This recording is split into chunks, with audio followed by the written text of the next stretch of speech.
What if I told you there's a little slice of paradise hidden right in the middle of Sydney? Welcome to Auburn Botanic Gardens, a beautiful 50-acre garden packed with Japanese landscapes, lakes, wildlife and some seriously impressive scenery. And the best part, it's a place I think a lot of people in Sydney probably overlook. Today we're going to take a walk around the gardens, explore some of its beautiful spots, see what wildlife we can find and just enjoy a slower side of Sydney that feels a world away from the city. So let's head inside and see what Auburn Botanic Gardens has to offer. We've arrived at the Auburn Botanic Gardens. Just look at how beautiful this is. It consists of a few different sections, from the Japanese garden to the Fauna Reserve, and I believe there may even be kangaroos and wallabies too. But we're just walking over this red bridge and there are some huge koi fish. I don't think I've ever actually seen any quite this big, but they are funny little things when they open their mouths to eat food. But look at how beautiful that looks.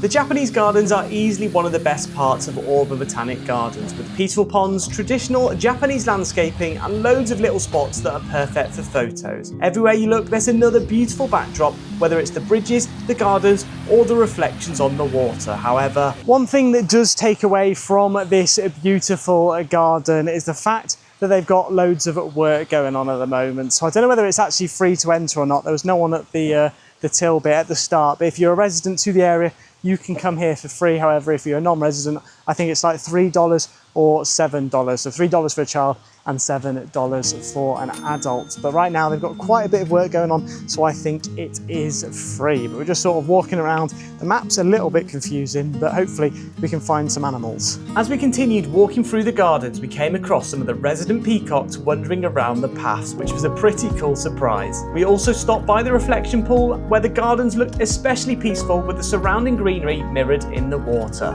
After taking a few photos and enjoying the scenery, we carried on exploring.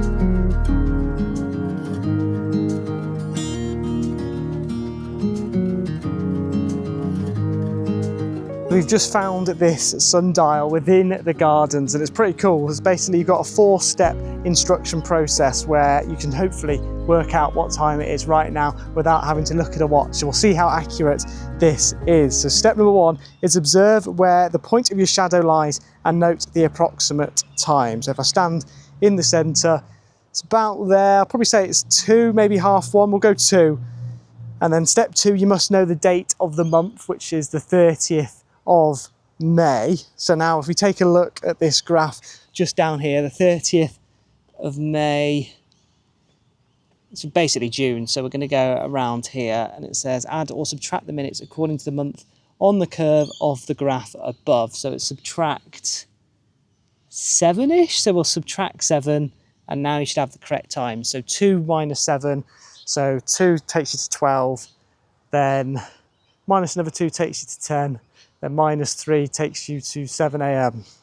It's now 9:50, so I don't know how accurate that is, to be honest. I think they couldn't really tell the time back then. What we're stood in right now is the wedding pavilion, and we actually saw on the way in that it said that there's no photography and videography allowed unless you have booked a slot, and that's mainly probably for the weddings and things like that. So this is what it looks like if you're looking to get your wedding done here. But I have to say, I've definitely seen nicer venues. We've just come to the fauna section. We've been very lucky as it is feeding time for Milo the wombat. Look at him. So cute. And he's been trained to actually sit on this top of this perch here and come and get his food.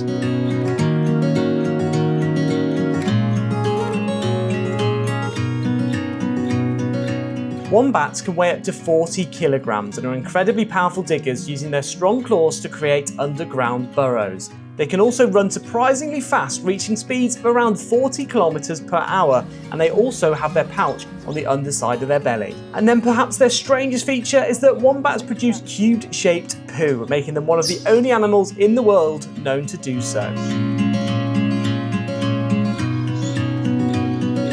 That was a really cool experience because it's quite hard to actually see wombats as they are nocturnal. So for most of the day, they do actually go into their burrows. But we arrived at around 10. So if you get there for about 10, that is feeding time for Milo, the wombat. So you will actually hopefully get to see him. But now we're going to walk around the kangaroos, and then there's wallabies in behind me too. But that one's just basking in the sun as it's not actually that warm today. So I can see why it's doing that. And then in the background, you may be able to see, if I can zoom in a little bit, they actually have some emus, but you can't really get too close to them by the looks of it, unless maybe on the other side, we'll have to see. And so these are the wallabies, and apparently one of them has got a little baby, so we think it might be that one with a 5-month-old Joey inside. But they are cute, these wallabies. They're quite a nice little colour actually, because we've seen quite a few different types of wallabies, and these ones are pretty nice. These are really cool geese too. They've got like a really fluorescent green beak. Hello, how are you doing down there? Always give me a little grunt. And then the two wallabies, there was one called the redneck wallaby, which is what we've just seen over there. And they also have swamp wallabies in this section too. And I think this one over here might be one of those. So the swamp wallabies, I wouldn't say are quite as good looking as the rednecked ones.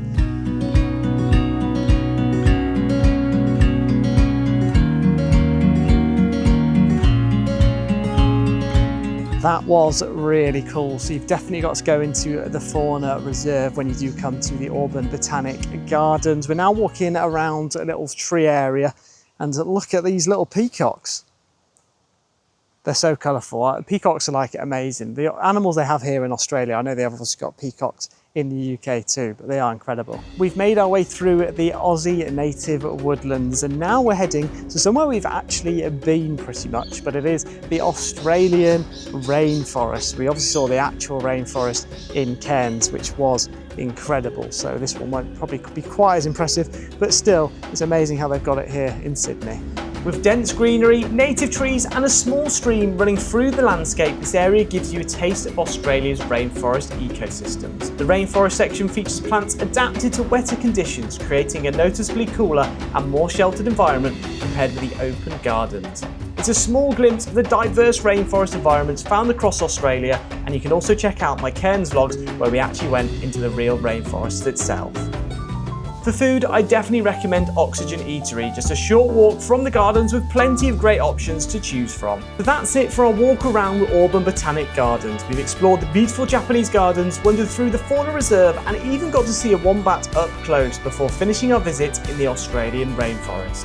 It's honestly been such a great little escape from the city, and I think the gardens are definitely worth checking out if you're looking for somewhere peaceful and a little different to explore around Sydney. If you've enjoyed the vlog, please make sure you subscribe for plenty more adventures around Australia and beyond, and let me know in the comments which part of the Auburn Botanic Gardens was your favourite. Thanks for watching, and I'll see you in the next one. That's the only time when he knows that he's going to get food. He's got breakfast anyway, he's got food everywhere, but he'll get that special treat that he Yeah. So